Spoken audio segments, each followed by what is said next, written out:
Shalom Bapak Ibu Saudara, kita melanjutkan studi kita kristalisasi masih tentu di kitab 1 Raja-Raja ya. Kita baru pembukaan kemarin mengenai pecahnya kerajaan ya. Ini kemarin akhir hidup daripada Daud dan Salomo yang begitu berbeda. Ya, Daud itu seorang yang membangun kerajaan Israel, tapi itu simbol ya, tetap ya untuk kerajaan Mesias. Nanti kita terapkan. Sementara Salomo di akhir hidupnya dia jatuh dalam penyembahan berhala, dalam arti tidak sepenuhnya mengikut Tuhan, karena dia tentu kita tahu istrinya ada 700, 300 gundiknya, dan istri-istrinya ini dari bangsa-bangsa lain ya, Moab, Amon, Edom, Het dan sebagainya, itu menarik hatinya ya. Istrinya ini kan karena bangsa lain dia punya ilah-ilahnya atau Allah-Allahnya.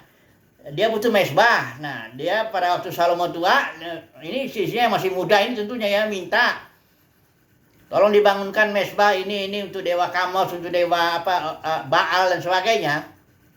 Ya, Salomo karena orang sudah tua dan dia memang mencintai perempuan-perempuan asing, dia mengizinkan itu. Akhirnya Yerusalem itu jadi selain bait suci yang dibangun Salomo itu banyak mesbah-mesbah untuk ilah-ilah lain. Nah, itu dipandang oleh Tuhan bahwa Salomo tidak lagi dengan sepenuh hati mengikut Tuhan. Bukan dia menolak Yahweh, sebenarnya bukan menolak. Enggak, tapi dia tidak sepenuh hati.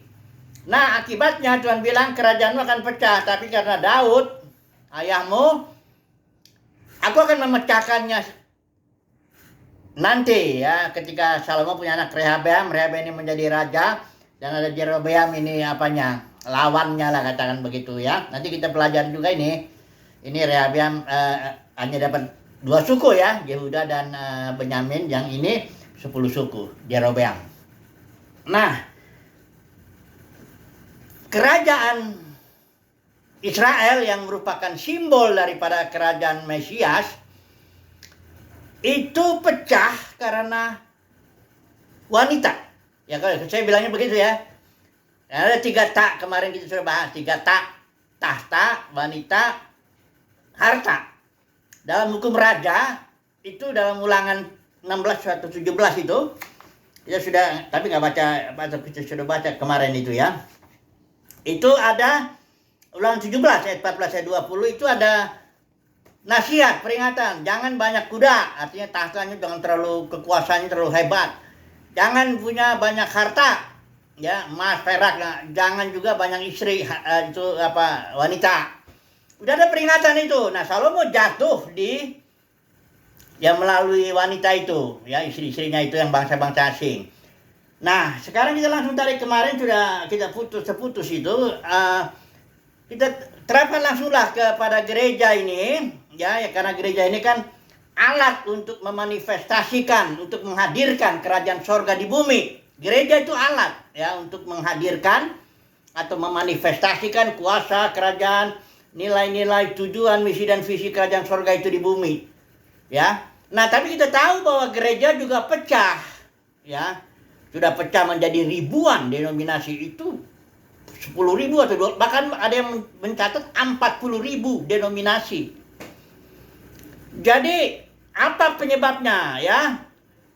Bukan wanita dulu penyebabnya itu. Penyebabnya adalah tahta. Tak juga, tapi kekuasaan.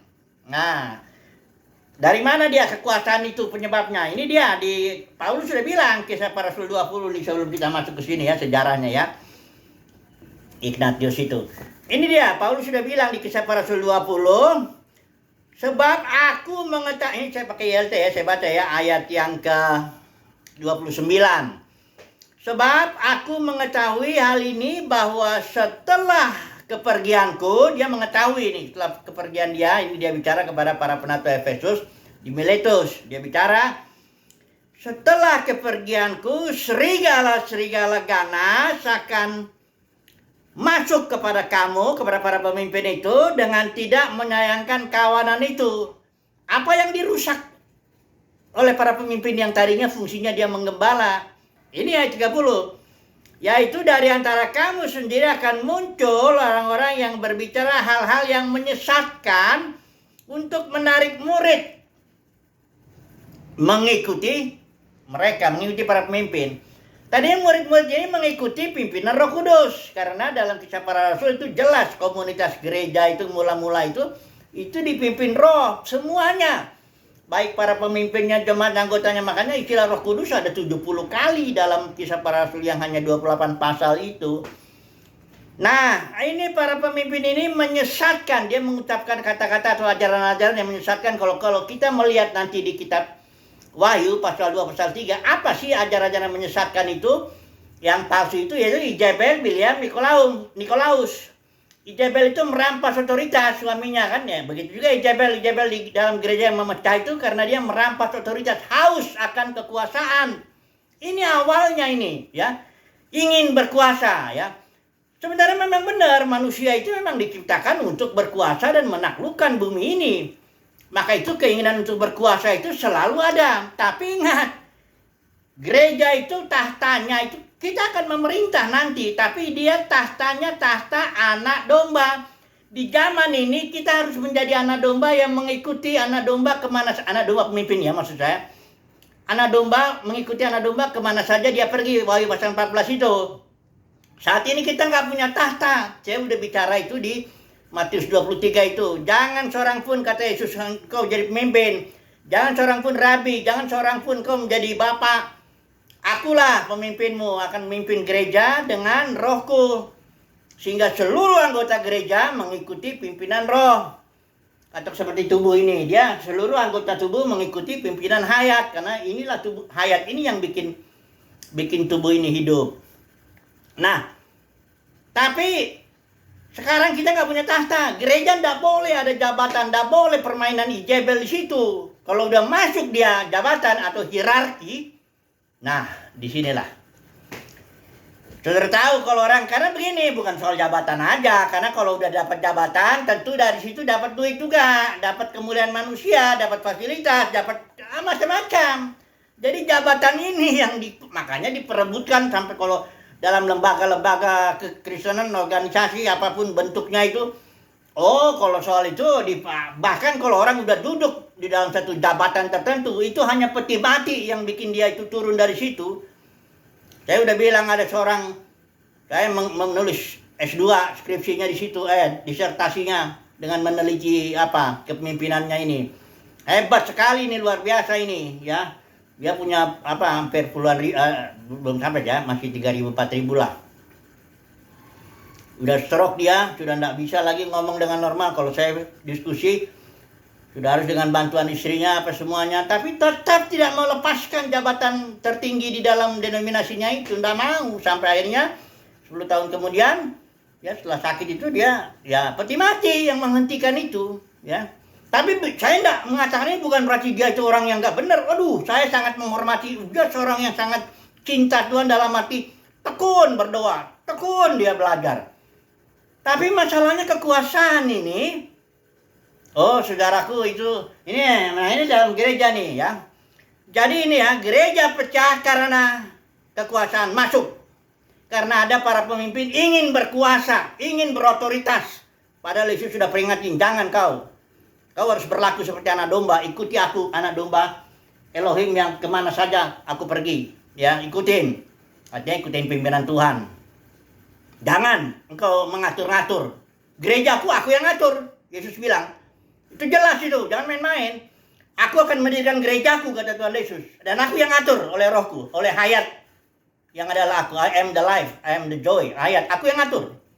Ya, kalian semuanya hamba, doulos, budak. Yang enggak punya nama pun bahkan itu sebenarnya budak itu. Ya.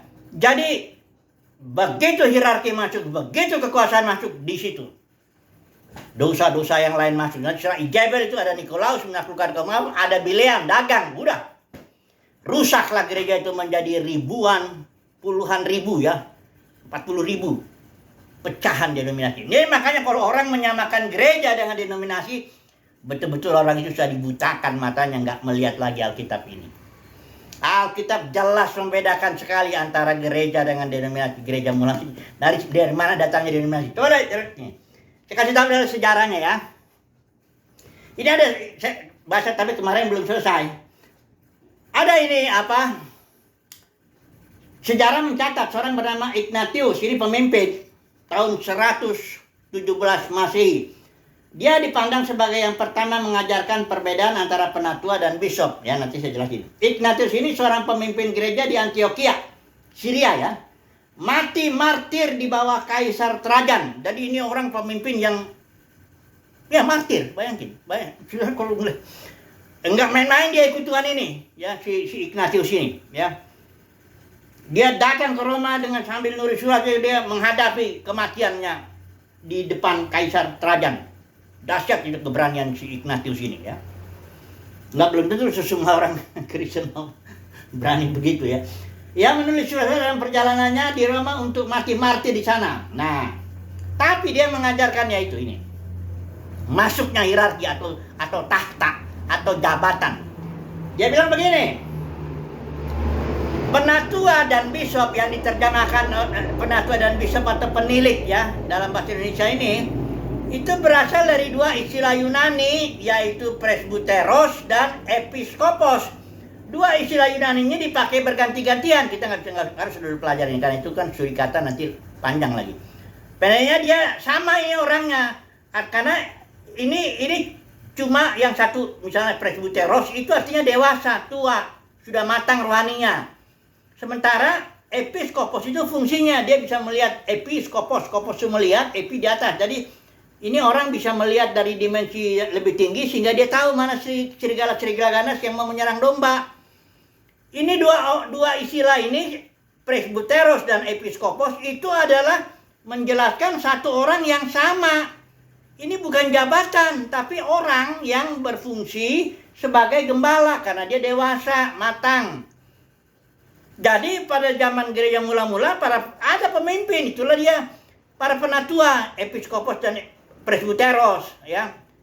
Mereka ini hanya fungsinya menjaga kawanan. Ini ayat 28 ini. Jagalah dirimu sendiri dan jagalah seluruh kawanan. Menjaga fungsinya bukan untuk dengan ajaran palsu menarik murid kepada dirinya, bukan begitu. Ini orang-orang ini episkopos, presbyteros, dia tidak cinta jabatan, memang tidak ada jabatan di situ. Dan ini bentuknya jamak, nggak pernah satu. Ya. Kemudian si Ignatius ini ajarkan, katanya beda itu episkopos dengan presbyteros, ya. Episkopos ini jadi bishop ya, ini presbyteros penatua. Ini lebih tinggi nih katanya. Jadi dari antara para penatua ada seniornya. Nah, kalau sekarang tuh senior pastor gitu ya. Dia punya otoritas. Nanti dalam sejarahnya ya. Nah, saudara lihat ya, saya baca dulu saya kutip dulu ya beberapa kalimat daripada Ignatius yang menyatakan bahwa Ignatius haus akan kekuasaan. Ini saya catat ya. Ini adanya di buku Apostolic Fathers ya, tahun 1956 oleh J.B. Lightfoot. Kalau saudara mau cek itu buku itu ada ya. Apostolic Fathers tahun 1956 ditulis oleh J.B. Lightfoot. Ini dia halaman 65. Ini saya langsung terjemahin aja ya. Dikatakan begini. Karenanya kita harus menganggap bishop sebagai Tuhan sendiri, bukan hanya pemimpin. Ngeri nggak? Ini perkataan Yesus sudah bilang kan di Matius 23. Jangan seorang pun antara kamu pemimpin. Si Ignatius bilang kita harus menganggap bishop sebagai Tuhan sendiri. Halaman 65 di buku. Kemudian, ya saya baca lagi berikut. Ini saya kutip hanya beberapa aja, enggak semua. Karena itu, ini halaman 70 ya. Karena itu sama seperti Tuhan tidak berbuat apapun tanpa Bapa, ya. Demikian juga engkau jangan berbuat apapun tanpa bishop dan para penatua. Jadi kan anggota gereja kan Alkitab bilang dipimpin Roh Kudus, bergerak karena Roh Kudus. Ananias orang yang paling hanya disebut sekali itu maupun Paulus yang hebat itu semua tawanan roh. Bergerak atas pimpinan roh. Ignatius bilang jangan engkau berbuat apapun tanpa bishop harus izin dulu. Waduh. Nah ini dia nih. Parah ini si Ignatius ini. Nah, halaman 4.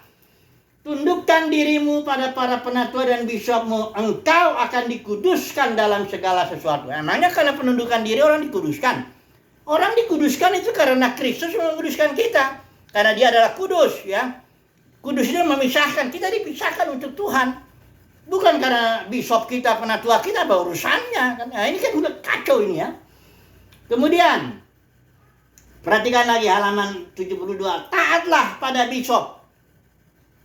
Memang kita harus menghargai para pemimpin, mendengar nasihatnya, bisa diarahkan, tapi bukan berarti taat kayak taat sama Tuhan mutlak. Ini repot. Ya. Katakan lagi halaman 74. Ia yang melakukan segala sesuatu tanpa bisop dan penatua atau para diaken, orang ini tidak bersih hati nuraninya. Coba bayangin, saudara. Ini ajaran Ignatius ini, seorang martir ini aneh ya. Kok nggak bersih hati nurani itu urusannya hanya harus dengan bisop, dengan ini, aduh. Ini ajaran awal ini ya, 117 Masehi ya. Nanti lebih ngeri lagi. Karena itu makin rusak, gereja itu makin pecah, makin rusak itu. Makanya masuklah gereja ke dalam zaman kegelapan. Kalau ini bisopnya si Ignatius kan 117 Masehi. Itu tahun 500 sekian. Hierarki atau jabatan-jabatan dalam gereja itu sudah masuk, sudah lengkap. Ada paus, ada kardinal, ada uskup agung, ada uskup, ada macam-macam. Dan masuklah gereja ke dalam zaman kegelapan gereja yang 1000 tahun itu. Baru tahun 1517 Martin Luther bikin itu. Taruh 95 dalilnya di gereja Jerman itu, Wittenberg. Tapi bukan berarti dia memulihkan ini. Gereja yang dipulihkan Martin itu cuma 3. Sola Gratia, karena kasih karunia. Sola Scriptura, hanya Alkitab. Sola Fide, hanya iman. Itu aja. Gereja belum, masih tetap denominasi. Masih tetap denominasi. Makin pecah malah terus. Terus dari Protestan terus. Udah. Kemudian, ini apa perlu? Udah cukupnya ini. Satu lagi. Halaman 84. Ia yang melakukan segala sesuatu tanpa sepengetahuan bisop memberikan pelayanan kepada iblis, katanya. Ngeri kan? Apa sih maksudnya? Kok sampai segini ya seorang Ignatius yang begitu hebat, mati martir. Dia datangi itu Kaisar Trajan itu di Roma. Dari Syria dia datang ke sana untuk mati martir sama Kaisar Trajan itu. Tapi ngajarannya nih gini. Ia yang melakukan sesuatu tanpa sepengetahuan bisop memberikan pelayanan kepada iblis. Kalau orang melakukan sesuatu dipimpin Roh Kudus tapi nggak kasih tahu bisop, menurut si Ignatius itu pelayanannya kepada iblis katanya. Kenapa ini? Ada apa ini dengan Ignatius? Ada hawa nafsu Ijabel atau kekuasaan. Ingin berkuasa. Karena dia mengajarkan begitu. Ini nggak boleh sama, ini harus ada satu. Nanti yang satu rebut. Satu. Saya ingin nomor 1. Kan gitu. Saya juga dulu begitu kok. Kita ada 5 penatua. Masing-masing dari 5 ini ingin jadi orang nomor 1. Aduh, makanya kalau hari Kamis tiap rapat tuh, kami tiap rapat hari Kamis. Tahun 90 sampai tahun 2000 itu kita pelayanan 10 tahun itu. Kerjanya cuma ribut aja. Ribut siapa yang berkhotbah nomor 1 di sini ah. Inilah dia. Gereja pecah menjadi ribuan denominasi karena tahta kekuasaan. Ya. Memang nggak semua orang sama hawa nafsu. Tahta itu nggak sama. Dari 3 ini ada yang beda-beda nih. Tapi bisa. Jangan saudara bilang, oh saya bebas dari itu. Jangan saudaraku, ya. Mikir dulu lah ya sebelum bilang, oh saya pun ingin nomor 1 dulu juga. Enggak. Baru saya disadarkan oleh Tuhan. Harus belajar menjadi anak domba yang ikut Tuhan kemana saja dia pergi. Kau harus hanya memperlengkapi umat pilihan Tuhan. Jangan coba-coba narik umat Tuhan kepada dirimu. Jangan juga coba-coba tarik uangnya. Haram itu semua. Mau namanya perpuluhan ke, mau buah sulung ke, mau janji iman ke, apapun haram itu. Tidak boleh narik uang begitu. Tidak ada itu. Gereja mula-mula itu kerelaan aja. ngasih-ngasih, dan itu juga diatur oleh 7 orang yang penuh Roh Kudus, sudah dibagi-bagi. Janda-janda, orang-orang miskin. Ya. Petrus, Paulus, para pemimpin, dia nggak atur-atur, nggak kayak sekarang denominasional. Saudaraku, bedanya langit dan bumi. Makanya kalau orang nggak bisa bedain gereja dengan denominasi, bahkan menyamakan gereja dengan denominasi, mengalami kebutaan total kalau menurut saya. Nggak paham lagi udah Alkitab itu. Dia samakan gereja dengan denominasi, begitu bedanya itu. Denominasi kan pecahannya gereja karena ajaran palsu itu. JBB dan Mikol. Karena para pemimpin narik murid kepada dirinya. Karena para pemimpin membangun kerajaan sendiri. Itu beda banget itu. Jangan disamakan. Tapi kalau udah jadi ajaran ini nggak hanya perilaku. Saya baca buku itu. Apa tuh? Sistematik teologi itu yang Berkhof. Saya udah pernah sempat kutip juga di sini halamannya, saya tahu itu. Dia yang saya tahu ya, dari aliran reform ya, mengajarkan ajaran ini. Visible church, invisible church katanya. Kalau visible church itu semua anak Tuhan yang sudah lahir baru seluruh dunia ini visible. Invisible, enggak kelihatan. Hanya Tuhan yang tahu berapa anak-anaknya yang lahir baru katanya. Invisible church. Tapi yang kelihatan itu denominasi ini, yang namanya Presbyterian lah, Mennonite lah, ada Baptis lah, ada macam Pentekosta. Ini dibilang visible church, tetap gereja dibilang, enggak denominasi. Ini itu sistematik teologi Berkhof itu udah diterjemahin bahasa Indonesia, diajarkan di mana-mana sekolah teologi. Jadi para katakanlah teolog ini udah punya pandangan gereja sama dengan denominasi. Gereja itu hanya yang ada 2 katanya. Ada yang tidak terlihat, itulah semua anak Tuhan yang di muka bumi ini yang sudah lahir baru. Tuhan lah yang tahu, kita nggak tahu. Tapi ada gereja yang terlihat, visible yang terlihat. Itulah dia denominasi katanya. Itu gereja itu katanya. Nah ini. Sudah repot itu sudah ya. Kalau orang, karena begini ya, saudaraku, persoalan orang nggak bisa bedain gereja dengan denominasi itu, nggak bisa melihat ini kayak gunung es begitu persoalannya. Ujungnya aja itu ada kayak gitu, nggak bisa bedain gereja dan denominasi. Tapi sebenarnya penyakitnya tuh di dalam besar sekali. Tidak ngerti Alkitab. Maksud saya gini, karena Alkitab ini mewahyukan dari Kejadian sampai Wahyu. Alkitab ini mewahyukan rencana Bapa yang berjaman-jaman, boleh saudara menyebut dispensasi ya, babakan-babakan itu, untuk menegakkan kerajaannya di bumi. Fokus rencana Bapa itu bumi, menegakkan kerajaannya di bumi. Kerajaan siapa? Kerajaan Mesias. Di mana Yesus sebagai raja di atas segala raja. Itu rencana Bapa. Dan gereja itu alat untuk menghadirkan kerajaan sorga. Kalau nggak ngerti gereja disamakan dengan denominasi, berarti nggak ngerti ini rencana Bapa menegakkan kerajaan, nggak ngerti kerajaan surga, nggak ngerti rencana Bapa. Bisa dibilang tidak mengerti Alkitab. Itu maka saya bilang, persoalan orang yang para teolog ini, yang atau para pengajar Alkitab ini yang tidak membedakan atau tidak lihatlah, nggak tahulah, disamakannya itu gereja dengan denominasi, itu penyakitnya penyakit parah itu. Penyakit parah sekali. Kayak gunung es, penyakitnya yang ini di dalam ini nggak kelihatan. Hanya munculnya di sini aja ajaran visible church and invisible church. Tapi sebenarnya penyakitnya itu di dalam ini gede. Tidak paham rencana Bapa, tidak paham mengenai kerajaan sorga. Wah, ya. Jadi bagaimana nih caranya supaya kita dibebaskan dari haus akan kekuasaan? Sok mau jadi mau memimpin, ya. Yesus sudah bilang jangan seorang pun di antara kamu jadi pemimpin, kau tuh budak, daulos. Kau tidak punya hak, enggak punya apa-apa. Ya. Akulah yang memimpin ini. Mana ada seorang pemimpin, saya pemimpin, enggak boleh. Kita ini budak, kerjakan aja apa yang Tuhan suruh. Tuhan suruh Efesus 4. Perlengkapi itu umat Tuhan supaya mereka sendiri pada gilirannya membangun tubuh Kristus. Kau jangan coba tarik itu murid kepada dirimu, jangan coba kau tarik lagi uangnya, haram itu. Dosa itu. Kau tidak ngerti Alkitab kalau melakukan seperti itu. Ya, ini jadi gimana dong solusinya? Saya juga pernah melakukan itu. Tarik uang, dapat gaji, apa semuanya, udahlah ya. Saya bertobat. Tuhan, aku melepas semua itu. Aku mau mengikut Engkau. Terus disinilah kesembuhan itu.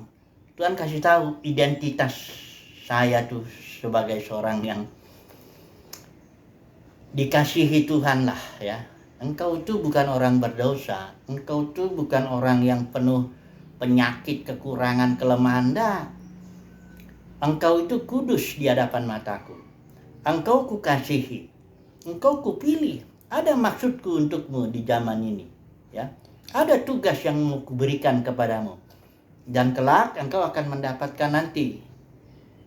Katakanlah upah seperti begitu ya. Setelah saya merasakan, oh ya, betapa berharganya saya di hadapan Tuhan. Saya enggak lagi mengingini kemuliaan manusia atau jabatan atau apa. Kalau uang itu hanya sekedar untuk makan, minum, pakaian. Semua orang juga butuh duit. Semut kali yang nggak butuh ya kali ya. Karena semut itu bisa kerja tanpa uang.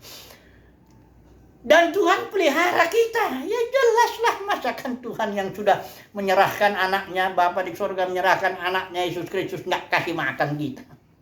Tuhan bilang, lihat tuh burung tuh. Tuh burung tuh, lihat bunga bakung. Udah tahu kan itu?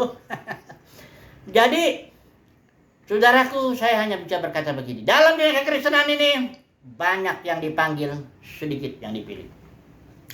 Orang-orang pilihan Tuhan itu adalah orang-orang yang sadar akan identitasnya.